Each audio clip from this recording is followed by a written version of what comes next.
ये सवाल जो उठता है ये काफी खतरनाक है। इसका मतलब है कि जितने भी लोग सनातन में या हिंदू मजहब को मानते हैं वो सारे के हाँ, सारे एग्नोस्टिक हैं। तो उनकी स्थिति क्लियर हो गई कि वो अब मुसलमान हैं और उनकी किताबें सब मुस्लिम वो हैं। अब यहाँ मेरे में मसला फंसेगा स्वामी जी एक। अच्छा अब जी, जैसे कि जैसे अब यही स्थिति मैं जब करूंगा तो मुझे मेरी कोई किताब हिंदू नहीं कहती है। मैं संविधान के आधार पर हिंदू। अच्छा, तो संविधान आपको हिंदू कैसे कहता है? संविधान एक एक वर्गीकरण करता है। हम्म। वो एक तरीके से कहता भी नहीं है, वो एक वर्गीकरण करता है आपको कि आप अच्छा किस जी, कम्युनिटी और समुदाय से आते हैं। ठीक है, उस आधार पे आपको हिंदू कहा जाता है। हिंदू कहा जाता है। लेकिन अगर मैं मुसलमानों की तरह धार्मिक ग्रंथ की बात करूंगा तो मेरा आधार बनेगा वेद, तो मुझे खाली मनुष्य कहा जाएगा। मुझे हिंदू या वो नहीं कहा जाएगा। लेकिन इस पे थोड़ा सा मुस्लिम डिबेटर आपत्ति कर सकते हैं कि ये तो आप कह रहे हैं कि अपना धर्म क्लियर नहीं करना चाहते हैं। वास्तविक तो यही है कि वेद के आधार पर हम मनुष्य हैं, लेकिन अगर वो जिद करेंगे तो ठीक है, हम अपने को हिंदू या सनातनी मान लेंगे, क्योंकि अब बात आगे बढ़ानी है। तो इस पे आपका क्या कहना है स्वामी जी? अच्छा, यहाँ पर मुझे आपके लिए एक प्रश्न आया है। क्या आप बताइए। हिंदू कॉन्स्टिट्यूशन के हिसाब से हैं, तो जी, आप व्यक्तिगत रूप से क्या हैं? हिंदू हैं, एग्नोस्टिक हैं या एथीस्ट हैं? देखिए इसमें दो बातें उठ रही हैं कि ये जी। प्रश्न आप हमसे किस आधार पर पूछ रहे हैं। हमसे आप संवैधानिक आधार पर पूछ रहे हैं या हमें हमारे मत या धार्मिक पुस्तकों के आधार पर पूछ रहे हैं। तो अगर आप धार्मिक पुस्तकों वेद के आधार पर पूछ रहे हैं तो नहीं, मैं आप। इन दोनों के आधार पे ही नहीं पूछ रहा हूँ। जी, मेरा आपसे प्रश्न ये है कि जो धार्मिक किताबें हैं, आप जी, उसके आधार पे अपने आप को हिंदू घोषित नहीं कर रहे। जी, सही है। आप कह रहे हैं कि मैं संविधान के आधार पर, क्योंकि वर्गीकरण के कारण मुझे हिंदू वाले बॉक्स में रखा गया है, मैं इसलिए हिंदू हूँ। जी, तो इसका अर्थ सीधा-सीधा निकलता है कि आपकी आस्था नहीं है उन सब किताबों पर, जिनके आधार पर आपको हिंदू कहने की कोशिश की जा रही है या सनातनी कहने की कोशिश की जा रही है। नहीं तो यहाँ पॉइंट एक फंसेगा स्वामी जी कि क्या हाँ। संवैधानिक हिंदू आधार जो दिया गया है, क्या वो किताबों के आधार पे दिया गया है? जी हाँ, उसी आधार पे दिया गया है ना। अच्छा, उसे मैं देख लूंगा। अगर किताबों के आधार पर दिया गया है तो फिर तो फिर तब तो फिर हिंदू ही मानना पड़ेगा, अगर किताबों के आधार पर दिया गया है तो। इसलिए मैंने आपको आपका व्यक्तिगत चुनाव पूछा था, आपके बॉक्स की बात नहीं की थी। तो व्यक्तिगत व्यक्तिगत चुनाव मतलब क्या, इसको थोड़ा और स्पष्ट करिए स्वामी जी, तब मैं जवाब दूं। देखिए, संविधान के आधार पर मैं हिंदू हूँ। ठीक है। तो क्या मैं वास्तव में हिंदू हूँ? अगर मैं अपने व्यक्तिगत आधार पे, चुनाव के आधार पर मैं अपने आप को एग्नोस्टिक कहता हूँ, तो या तो मैं एग्नोस्टिक हूँ या फिर मैं हिंदू हूँ। हिंदू जी, होने के लिए मुझे उन चीज़ों पे आस्था भी रखनी पड़ेगी और उन जी, सनातन के लिए मुझे उन सब बातों को मानना पड़ेगा, क्योंकि सनातन ही कहता है यदि आपको वेदों पे विश्वास है तो आप आस्तिक हैं, अदरवाइज़ आप नास्तिक हैं।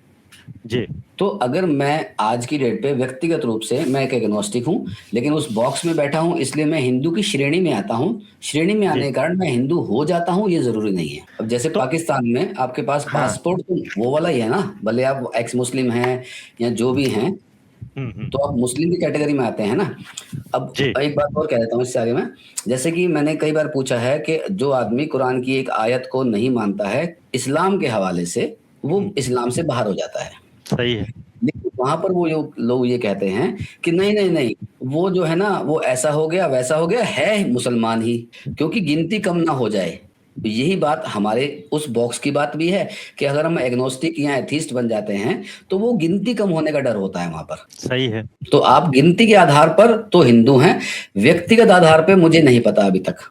वो आप घोषित करेंगे अभी। अब मैं जहां तक आपको अब मैं बात समझ पा रहा हूं, आप जिस तरफ ले जाना चाहते हैं, जिस तरफ इशारा कर रहे हैं, तो वेद भी मुझे लगभग स्वामी जी एग्नोस्टिक ही बनाते हैं, क्योंकि वेद कहते हैं नेति नेति, ये भी नहीं, ये भी नहीं। और मैं अपने हुँ। रोज के जीवन में भी देखता हूँ कि मैं ब्रह्म को समझने का जो प्रयास करता हूँ, दिन भर पेपर पे लिखता हूँ, कि उसको मैं कंप्यूटर मॉडल में रखने की कोशिश करता हूँ, तो सोचता हूँ कि इसमें सीपीयू क्या होगा, क्या परमात्मा सीपीयू बनेगा, माया क्या होगी, क्या वो इंटरनेट कहलाएगा। तो फिर दिन भर लिखता हूँ, फिर शाम को मैं खुद कहता हूँ नेति नेति, नहीं नहीं ये नहीं ये नहीं। तो ये तो एक तरीके से लगभग मुझे एग्नोस्टिक ही बनाती है, और वेद कहता भी है कि आओ बैठकर हम विचार करें। एक सीमा पर जाकर वेद भी कह देता है कि हमको इसके आगे नहीं मालूम है। तो आदि हाँ भाई, भैया बोलिए, सुन रहे हैं। उस हाँ, आधार पे आप जी। अपने आप को व्यक्तिगत रूप से एग्नोस्टिक मानते हैं, और इसी कारण से मैं भी एग्नोस्टिक हूँ, क्योंकि नेति नेति है। हाँ, मानना ही पड़ेगा स्वामी जी, वरना फिर रुक जाएगा, विचार की प्रक्रिया ही रुक जाएगी। जिस दिन हम ये मान लेंगे कि सर्वज्ञ हो गया, सब कुछ हमें मालूम हो गया, तब तो फिर वो प्रक्रिया ही विचार की रुक जाएगी, सब कुछ रुक जाएगा। तो मेरे ख्याल से एग्नोस्टिक ही मानना उचित है। और मैं बाद में ढूंढ के भी दूंगा, वेद कई जगह वो एग्नोस्टिक जिज्ञासु बनने को ही प्रेरित करता है। जी जी, जिज्ञासु वाली जो अवस्था है ना, मैंने भी पढ़ा है थोड़ा बहुत। जो लोग जिज्ञासु हैं, जो किसी परिणाम पे नहीं पहुंचे हैं अभी तक, जी, उनकी श्रेणी को एग्नोस्टिक की श्रेणी में ही रखना चाहिए। अच्छा स्वामी जी, अच्छा अब स्वामी जी, यही एक वेदांत का सबसे बड़ी बात मैं कह रहा था, इसको क्लियर करना पड़ेगा। और ये बड़ा चैलेंजिंग है, क्योंकि 80% हिंदू इसको समझते हैं और यही फैला रखा है। तो इस पर हो सकता है कि पहले एक अलग से चर्चा आयोजित करना पड़े। आप अब्दुल्ला भाई, ब्रह्म का कोई गुण नहीं होता है, ब्रह्म निर्विकार है, उसमें कहीं कोई गुण है ही नहीं। और ये अद्वैत का क्या कहते हैं नियम है कि गुण जो भी प्रकट होंगे वो माया के अंदर प्रकट होंगे, माया के बाहर कोई गुण हो ही नहीं सकता। तो एक तरीके से जिसको आप ब्रह्म के गुण समझते हैं, वो माया के गुण हैं, न कि ब्रह्म के गुण। ब्रह्म हमारे यहाँ निर्विकार है। और मैं इसको और स्पष्ट कर देता हूँ। आदि, यहाँ पर एक सवाल उठा है मेरे मन में। हाँ, ये सवाल जो उठता है ये काफी खतरनाक है। इसका मतलब है कि जितने भी लोग सनातन में या हिंदू मजहब को मानते हैं, वो सारे के सारे एग्नोस्टिक हैं। सारे अगर कोई इस तरह का भी कोई मतलब निष्कर्ष निकलता है या निकल रहा है, तो जाहिर सी बात है फिर उसको स्वीकार करना पड़ेगा ना। क्योंकि अगर हम ब्रह्म के बारे में कुछ भी नहीं जानते और वो निर्गुण है, ठीक है ना, निर्गुण है का मतलब है फिर नहीं है, या है भी या नहीं है, इस पर कोई स्पष्टीकरण नहीं है, तो फिर वो वाली स्थिति आ जाती है कि पता नहीं। इसको इस तरह स्वामी जी कहेंगे कि माया के बाहर, यानी कि पारमार्थिक स्तर पर ब्रह्म पूरी तरीके से निर्गुण है, मतलब उस एट्रीब्यूट लेस है, और उसके जो भी गुण होते हैं वो माया के अंदर प्रकट होते हैं। ये बहुत बड़ा सब्जेक्ट है स्वामी जी, ये खुल जाएगा तो फिर हमें सब रोक कर पहले हमको इसको ही क्लियर करना पड़ जाएगा। अच्छा स्वामी जी, कहते हैं गुरु गुरु ही होता है। अब आज आखिर मुझे भी जाकर रियलाइज हुआ कि हम एग्नोस्टिक ही तो हैं। क्योंकि हमें परमात्मा का नहीं पता, हम माया जगत के बारे में सारी चर्चा कर रहे हैं। हमारा धर्म ये कहता है कि सब कुछ जो भी चर्चा है वो माया जगत की है, जो क्योंकि निर्गुण है, निर्विकार है, उसके बारे में हम कैसे जान लेंगे।